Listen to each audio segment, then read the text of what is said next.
বন্ধুরা, আপনাদেরকে অশেষ প্রীতি এবং শুভেচ্ছা জানিয়ে আজকের হেলথ কেয়ার এপিসোড আরম্ভ করছি। আজকের হেলথ কেয়ার এপিসোডে আমরা অত্যন্ত গুরুত্বপূর্ণ একটা বিষয় নিয়ে আলোচনা করব। তো সেই বিষয়টা হচ্ছে মানুষের শরীরের মধ্যে রক্ত যে জমাট বাঁধে, তো সেই রক্তের জমাট বাঁধাটা কিভাবে আমরা ন্যাচারাল ওয়েতে আমরা কি করতে পারি, আমরা দূর করতে পারি। অর্থাৎ আজকের টপিকটা হচ্ছে natural remedies to dissolve blood clots. তো আপনারা সম্পূর্ণ ভিডিওটা দেখবেন, স্কিপ করবেন না। আপনাদের মধ্যে যারা এখন আমার চ্যানেলকে সাবস্ক্রাইব করেন নাই, কাইন্ডলি সাবস্ক্রাইব করে নেবেন, বেল আইকনে ক্লিক করে অল বাটন অন করে রাখবেন। তো লেট মি স্টার্ট নাও। বন্ধুরা, মানুষের শরীরের মধ্যে কি হয়, ব্লাড ক্লটস হয়, অর্থাৎ রক্ত জমাট বাঁধে। এই ব্লাড ক্লট বা রক্ত জমাট বাঁধা মানুষের শরীরে অত্যন্ত সমস্যার সৃষ্টি করে। তো এই সমস্যার মধ্যে সবচেয়ে বেশি ডেঞ্জার হয় সেই সময় যখন কি হয়, এই ব্লাড ক্লটটা মানুষের লেগের মধ্যে অর্থাৎ পায়ের ডিপ ভেইনে যখন কি হয়, এই ক্লটটা সৃষ্টি হয়। তো যেটাকে বলা হয় তো ডিপ ভেইন থ্রম্বোসিস, অর্থাৎ মানুষের ডিপ ভেইনের মধ্যে যখন এই সমস্যাটা হয়, তো এই সমস্যাকে বলা হয় ডিপ ভেইন থ্রম্বোসিস। তো ডিপ ভেইনে যখন থ্রম্বোসিস এই ক্লটটা হয়, তারপরে সেখান থেকে কি করে ট্রাভেল করে শরীরের অন্যান্য অর্গানে যায়। যখন সেই ব্লাড ক্লটটা ফুসফুসের মধ্যে যায়, তখন কি করে একটা প্রবলেম ক্রিয়েট করে, যেটাকে বলা হয় পালমোনারি এম্বোলিজম। অর্থাৎ ফুসফুসে যাওয়ার পরে এই ব্লাড ক্লট কি করে, তো ফুসফুস থেকে লাংস থেকে যে অক্সিজেন সার্কুলেশন হয় বিভিন্ন অর্গানের মধ্যে, তো সেই অক্সিজেন সার্কুলেশনের মধ্যে কি হয়, সমস্যার সৃষ্টি হয়, বাধার সৃষ্টি হয়। প্রপারলি কি হয় না, মানুষের বিভিন্ন অর্গানে অক্সিজেন সার্কুলেশন হয় না। তো তখন কি হয়, এই ব্লাড ক্লটটা মানুষের শরীরের মধ্যে অনেক সমস্যার সৃষ্টি করে। যেমন হার্টবিট বৃদ্ধি পায়, হার্টের মধ্যে হার্টবিট বৃদ্ধি পায়, বুকের মধ্যে ব্যথা বৃদ্ধি পায়, তারপরে তো শ্বাস প্রশ্বাস নিতে কষ্ট হয়, মাথা ঘুরায়, মাথার মধ্যে সাংঘাতিক কি করে ব্যথার সৃষ্টি, অর্থাৎ অনেক ধরনের সমস্যার সৃষ্টি হয়। যদি কোনো ব্যক্তির তো ডাক্তারি পরীক্ষায় যদি ব্লাড ক্লট ধরা পড়েছে, তখন সেই ব্লাড ক্লটের সমস্যাটাকে, রক্ত জমাট বাঁধার যে সমস্যা, সেটাকে আমরা ন্যাচারাল ওয়েতে অর্থাৎ বিভিন্ন খাদ্যবস্তু সেবনের মাধ্যমে আমরা কি করতে পারি, আমরা সেটা থেকে মুক্তি পেতে পারি। সেই ব্যবস্থা নিয়ে আলোচনা করব। প্রথম আমরা কি করতে পারি, জিঞ্জার বা আদা সেবনের মাধ্যমে কি করতে পারি, ব্লাড ক্লটের যে সমস্যা, রক্ত বাঁধার যে সমস্যা, সেটা আমরা দূর করতে পারি। অর্থাৎ রক্ত কি করতে, ব্লাডকে ডিজলভ করতে পারি by using the help of ginger. তো জিঞ্জারের মধ্যে কি আছে, তো জিঞ্জারেল একটা কম্পাউন্ড আছে, যে জিঞ্জারেল কম্পাউন্ড কি করে মানুষের শরীরের মধ্যে ব্লাড যদি ক্লট হয়, তো সেই ব্লাড ক্লট কি করে, ক্লটকে আবার নর্মাল ব্লাডে কি করে রূপান্তরিত করে, ডিজলভ করে, ব্লাড ক্লটকে কি করে ডিজলভ করে নর্মাল ব্লাডে।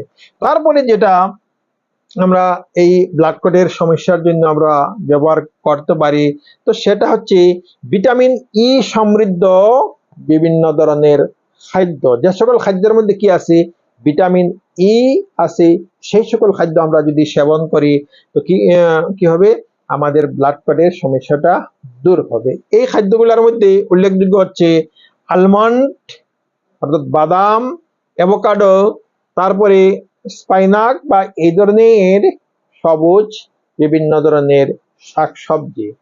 তো যদি এগুলা যদি সেবন করা হয়, তো এগুলোর মধ্যে কি প্রচুর পরিমাণে ভিটামিন ই থাকে। তো ভিটামিন ই কি করে মানুষের ব্লাড ক্লট হতে দেয় না, আর যদি ক্লট হয় জমাট বাঁধে, সেই জমাট বাঁধা অবস্থাকে কি করে নর্মাল ব্লাডে রূপান্তরিত করে ভিটামিন ই সমৃদ্ধ খাদ্য। তারপরে হচ্ছে টারমারিক। বন্ধুরা, টারমারিক অত্যন্ত ঔষধি গুণসম্পন্ন একটা মশলা জাতীয় খাদ্য। এই টারমারিক বা হলুদের মধ্যে কি থাকে?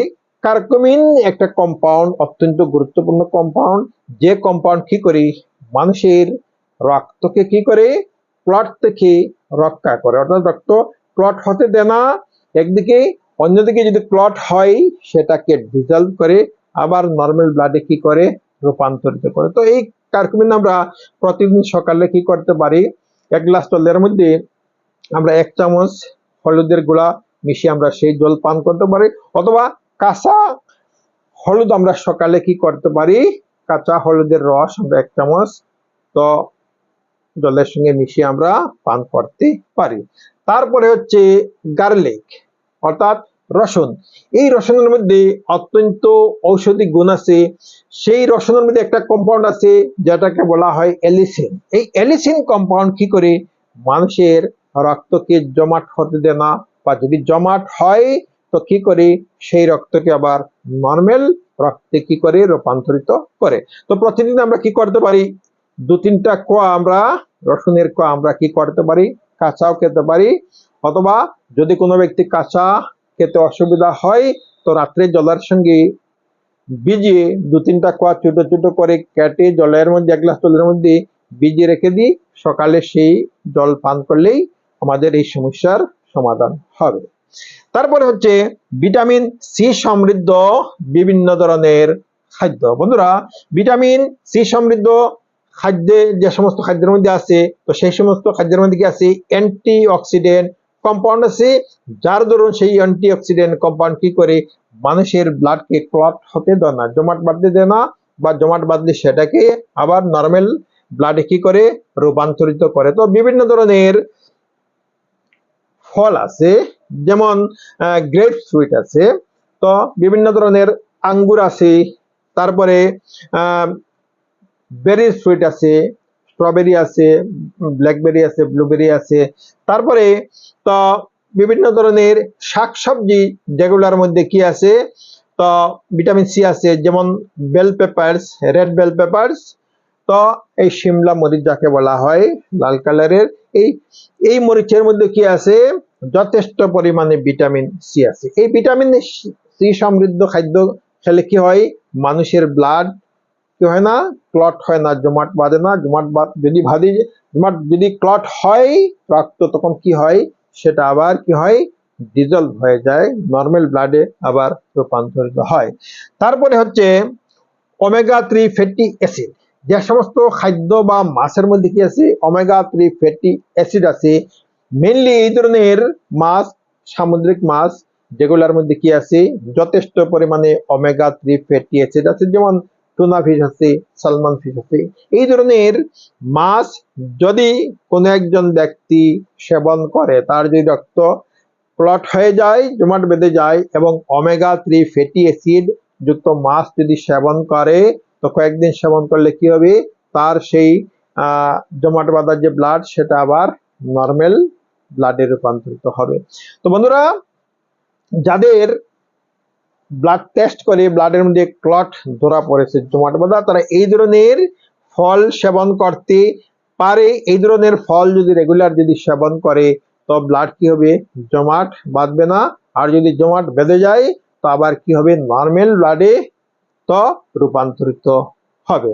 তো বন্ধুরা, আজকের ভিডিওটা ভালো লাগলে আপনারা লাইক করবেন। আপনাদের মধ্যে যারা এখনো আমার চ্যানেলকে সাবস্ক্রাইব করেন নাই, কাইন্ডলি সাবস্ক্রাইব করে নেবেন, বেল আইকনে ক্লিক করে অল বাটন অন করে রাখবেন। তো আজ এই পর্যন্তই, থ্যাংক ইউ সো মাচ।